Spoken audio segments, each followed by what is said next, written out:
Praise the lord. ఈరోజు దేవుని వాగ్దానం హోషయ గ్రంథము 13వ అధ్యాయము 5వ వచనము. మహా ఎండకు కాలిన అరణ్యములో నిన్ను స్నేహించిన వాడను నేనే.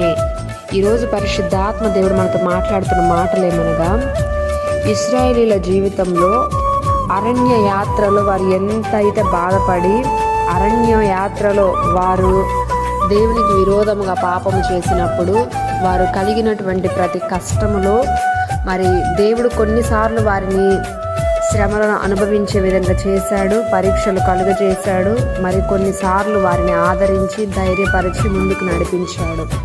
అయితే ఇక్కడ ఆ అరణ్య యాత్రలో వారి యొక్క జీవితం ఎలా ఉందంటే, మహా ఎండకు కాలిపోయినటువంటి స్థితి ఏ విధంగా అయితే ఉంటుందో అరణ్యములో, అటువంటి స్థితిలో వారు ఉన్నప్పుడు వారిని ఆదరించాడు, వారికి స్నేహం ఇచ్చి ధైర్యం ఇచ్చాడు. ఈరోజు అదే దేవుడు నీకు కూడా ఒక వాగ్దానం ఇస్తున్నాడు. నీ జీవితంలో ఉన్న శ్రమలను బట్టి, కన్నీళ్లను బట్టి, వేదనను బట్టి, నా జీవితము కూడా ఇప్పుడు అరణ్య యాత్ర వలె, అరణ్య రోధన వలె నా జీవితము కూడా ఉన్నది అని వేదన పడుతున్నట్లయితే దేవుడు అంటున్నాడు, నేను నిన్ను ప్రేమిస్తున్నాను. నీకెవ్వరు స్నేహితులు లేనప్పటికీ కూడా నీతో స్నేహం చేయడానికి, నీ ఒంటరితనములో నీతో కూడా కలిసి నిన్ను ధైర్యపరచడానికి, తన ఆదరణ నీకు కలుగజేయడానికి ఒక మంచి స్నేహితుడుగా ఈరోజు ఆయన నీ పక్షముగా నిలబడి ఉన్నాడు. ఈ వాగ్దానం ఎత్తిపట్టి ప్రార్థిద్దాము.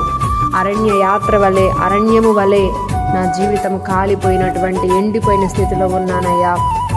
ఈరోజు నన్ను ఆదరించండి, నీ ఆదరణ నాకు కలుగజేయండి అని మనం ప్రార్థించిన ఎడల తప్పకుండా పరిశుద్ధాత్మ దేవుని యొక్క ఆదరణ, నిజమైనటువంటి స్నేహమును ఆయన దగ్గర నుండి నువ్వు పొందుకోగలుగుతావు. నిజమైనటువంటి మంచి స్నేహితుడు కూడా ఆయన అయి ఉన్నాడు. కాబట్టి ఈరోజు ఆయన ఇచ్చే ఆదరణ, ఆ మంచి స్నేహాన్ని మనం పొందుకొని మన జీవితంలో ఎక్కడైతే కృంగి ఉన్నామో ఆ కృంగుదల నుండి దేవుడు ఇచ్చే ఆదరణ ద్వారా ఈరోజు పైకి లేపబడి సంతోషించే గొప్ప కృపను పరిశుద్ధాత్మ దేవుడు మనందరికీ దయచేయునుగాక. ఆమేన్.